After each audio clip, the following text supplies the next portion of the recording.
अस्सलाम वालेकुम।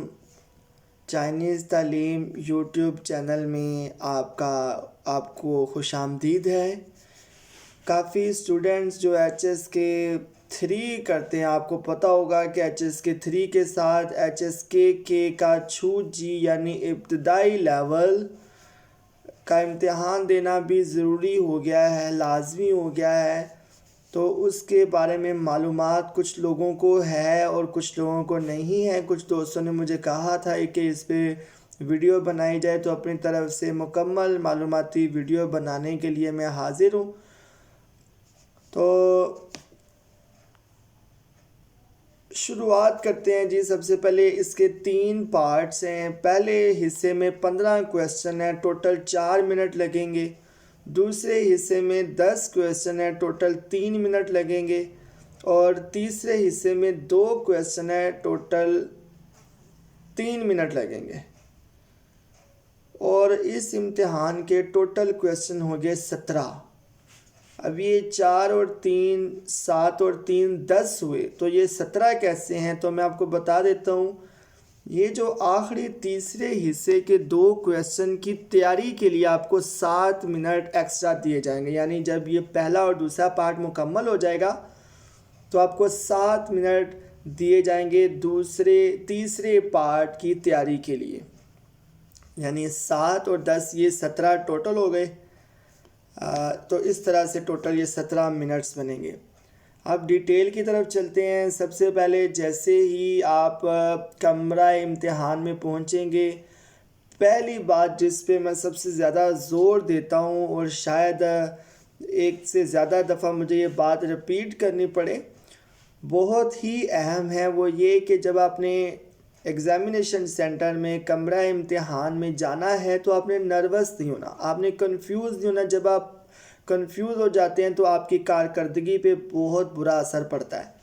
वहाँ पे बिल्कुल रिलैक्स रहें और तहम्मुल के साथ, ये स्पोकन का टेस्ट होता है, आपने अपनी वॉइसेस रिकॉर्ड करनी होती हैं, तो आपने जल्दबाजी का मुजाहरा नहीं करना। तहम्मुल के साथ आराम आराम से क्लियर आवाज़ में लफ्ज़ों को प्रोनाउंस करना है, जल्दबाजी का मुजाहरा बिल्कुल नहीं करना। जैसे ही आप वहाँ पे बैठेंगे, आपको हेडफोन लगा दिया जाएगा और हेडफोन लगा के उसके सामने माइक भी लगा होगा।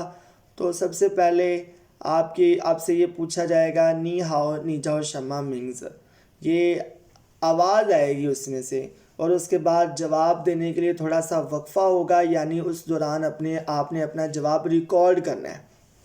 जैसे आप रिकॉर्ड कर लेंगे तो ऑटोमेटिकली थोड़ी देर बाद, चंद ही सेकंड बाद, दूसरा क्वेश्चन पूछा जाएगा कि आप किस कंट्री से हैं, निश नाकोजन। तो ये क्योंकि मेरा मीडियम ऑफ इंस्ट्रक्शंस उर्दू है तो लाजमी बात ज़्यादातर लोग पाकिस्तान से ही होंगे। तो आपने कहना है जी वो पाकिस्तान, यानी कि मैं पाकिस्तानी हूँ। थर्ड क्वेश्चन होगा निदा शी हाउश तोशाओ, कि आपका सीरियल नंबर क्या है। तो वो आपका जो टिकट होती है, एग्ज़ामिनेशन टिकट होती है, उसके ऊपर आपका सीरियल नंबर लिखा होता है। शी हाओ आपने कहना है जी वो दा शी हाउश तोशाओ की जगह पे उसका नंबर आपने 1 बाय 1 बोल देना है। 6 5 फॉर एग्ज़ाम्पल जो भी है। ये आपका, जैसे आप एच एस के टेस्ट में ऊपर अपनी मालूमात देते हैं, लिखते हैं अपना नाम वगैरह, तो ये समझ ले वो काम हो गया आपकी रिकॉर्डिंग के अंदर। ये क्वेश्चन पूछा जाएगा, इसका कोई नंबर शंबर नहीं होते, लेकिन ये दुरुस्त तरीके से आवाज़ रिकॉर्ड करना ये भी बड़ा इंपॉर्टेंट है। अभी आपका बाकायदा तौर पे क्वेश्चन नंबर 1 यहाँ पे उसके बाद स्टार्ट होगा। बहुत ही नहायत ही सिंपल, ये इब्तदाई मरहले का लेवल 1 का एच एस के का टेस्ट है। तो पहला क्वेश्चन जब बोला जाएगा, सिंपली आपने उसको वैसे का वैसे रिपीट कर देना। यहाँ पे लिखा हुआ है थिन हो छोंगफू, यानी कि सुनने के बाद रिपीट करें। पहला सेंटेंस जैसे ही वो बोलेगा या बोलेगी, आपने सुनने के बाद थोड़ा सा वक्फा दिया जाएगा, आपने वैसे का वैसे उस सेंटेंस को रिपीट कर देना है, क्लियर वाज़े लफ्ज़ों में रिपीट करना है। इसी तरह एक के बाद दूसरा सेंटेंस बोला जाएगा, सुनने के बाद आपने जल्दबाजी नहीं करनी है। आपने ये नहीं दिल में सोचना है कि यार जल्दी जल्दी मैं बोल लूँ, ऐसा ना हो कि फटाफट से वो तीसरा बोल दे और मैं इधर दूसरे में फंसा हुआ हूँ। टाइम इनफ होता है। आप तहम्मुल के साथ, आराम के साथ जब वो सेंटेंस बोल ले तो 1 सेकेंड आराम से चुप रह के उस सेंटेंस को समझ के रिपीट कर सकते हैं। समटाइम्स एक आध लफ्ज़ की समझ ना आए तो भी आप वैसे का वैसे पूरा सेंटेंस और जो उस लफ्ज़ समझ नहीं आया उसको वैसे का वैसे प्रोनाउंस करने की कोशिश करें, होपफुली आप कर लेंगे। इसी तरह 1 से लेके 15 तक ये क्वेश्चन चलेंगे। जब 15 कंप्लीट हो जाएंगे तो ये याद रखिए कि जो पहले 15 क्वेश्चन हैं ये सेंटेंसेस बहुत मुख्तसर छोटे छोटे होते हैं, नहायत आसान होते हैं। और आपका ये HS के 3 वाले देते हैं ये वाला टेस्ट, मैं कहता हूँ HS के 2 वाले भी वो सेंटेंसेस आसानी से सुन के समझ सकते हैं और रिपीट कर सकते हैं। 3 वालों के लिए तो फिर कोई मसला ही नहीं होना चाहिए। आगे क्वेश्चन नंबर 16 से जो 25 हैं इसमें उसी लेवल का, जैसे क्वेश्चन नंबर 1 से 15 था, आगे 16 से 25 में उसी लेवल के मुख्तसर से छोटे छोटे क्वेश्चंस पूछे जाते हैं, सवाल पूछे जाते हैं। तो आपने उसका जवाब देना होता है। एक लाइन का ही सवाल होता है और एक ही लाइन में आपने जवाब देना होता है, सिंपल सा।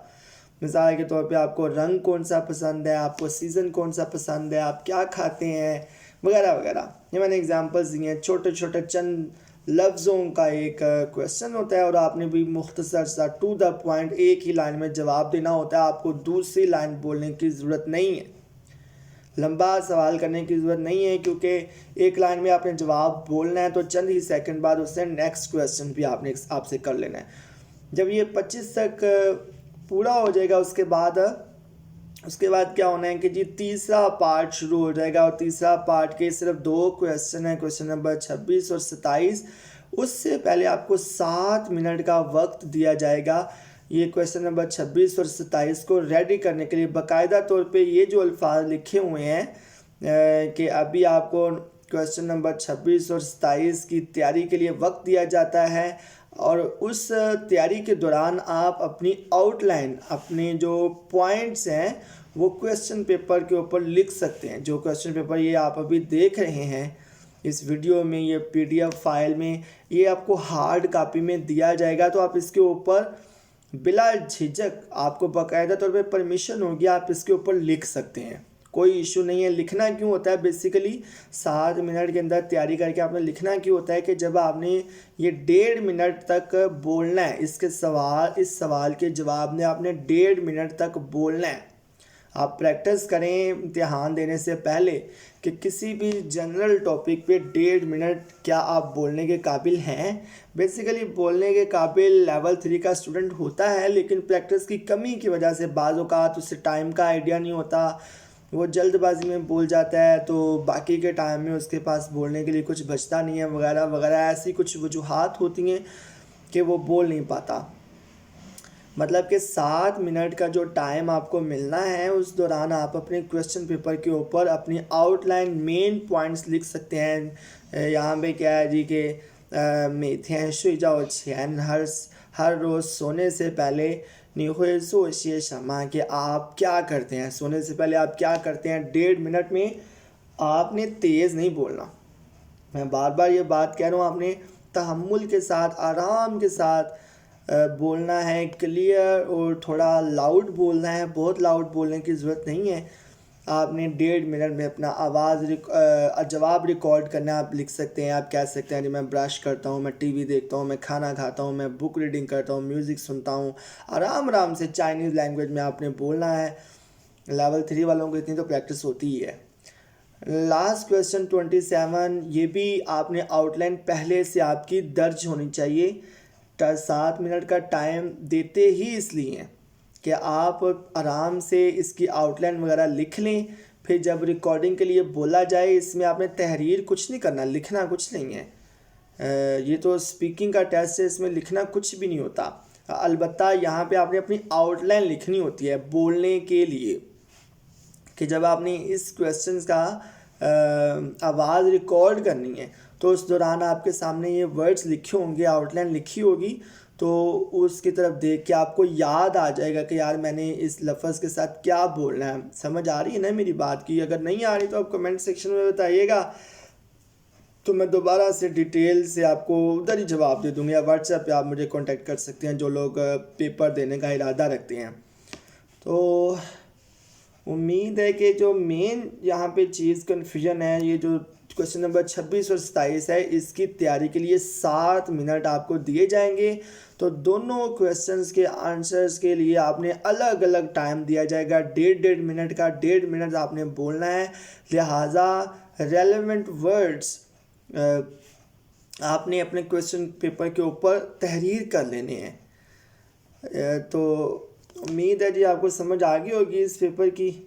अगर कोई चीज़ आपको लगता है मिस रह गई, आपके मिस हो गया, आपके ज़हन में कोई क्वेश्चन है, तो आप मुझसे पूछ लीजिएगा, मैं आपको जवाब दे दूंगा। ये लेसन आपके लिए हेल्पफुल हुआ हो तो काइंडली मुझे सपोर्ट कीजिएगा, अपने दुआ में याद रखिएगा। इसी के साथ इजाज़त दें। अल्लाह हाफिज़।